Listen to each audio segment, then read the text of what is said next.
ஹைங்க மணி 9 ஆச்சு. இன்னுமே டெய்லர்ஸ்லாம் உட்காந்து தைச்சிட்டு தான் இருக்காங்க. நாளைக்கு இந்த 3 கலர் வந்து அர்ஜென்ட்டுங்க. ஒரு 10 காட்ட கேட்டிருக்காங்க. அதனால தைச்சிட்டு இருக்காங்க. White, of white, skin colour. ஒருத்தவங்க எனக்கு மெசேஜ் பண்ணியிருந்தாங்க. அவங்க என்ன சொன்னாங்க, கம்பெனி ஓனர்லாம் ரொம்ப ப்ரெஷர் பண்ணுறாங்க, பீஸ் கொடுத்துட்டு அர்ஜென்ட் கேட்குறாங்க, ரொம்ப ப்ரெஷராக இருக்குது, வேலையே செய்ய முடிய மாட்டேங்குது, டென்ஷன் தான் ஆகுது அப்படின்னு சொல்லி மெசேஜ் பண்ணியிருந்தாங்க. எனக்கு மட்டும் இல்லைங்க, எல்லாருக்குமே வந்து பீஸ் அர்ஜென்ட்னு சொல்லி தாங்க கம்பெனிலேருந்து கேட்குறாங்க. பீஸ் வர்றதுக்கு முன்னாடியே இவ்வளோ பீஸ் வந்து அர்ஜென்ட்னு சொல்லி கேட்டுருவாங்க. கம்பெனிக்காரங்க மட்டும் பீஸ் அர்ஜென்ட்னு சொல்லாட்டி நம்மளும் வந்து வேலை அசால்ட்டாக தாங்க செய்வோம்.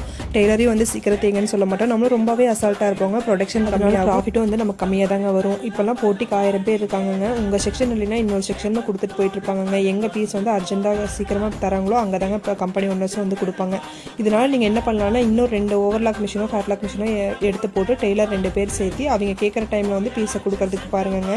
இந்த மாதிரி தான் நம்ம வந்து பண்ண முடியும். எங்ககிட்ட பட்டியலாக leggings, men's socks wholesale and retail வந்து அவைலபிளுங்க. உங்களுக்கு தேவைப்பட்டால் கண்டிப்பாக என் ஐடிக்கு வந்து மெசேஜ் பண்ணுங்கள். நெக்ஸ்ட் இன்னொரு வீடியோவில் பார்க்கலாங்க. நானும் போயிட்டு வரேங்க.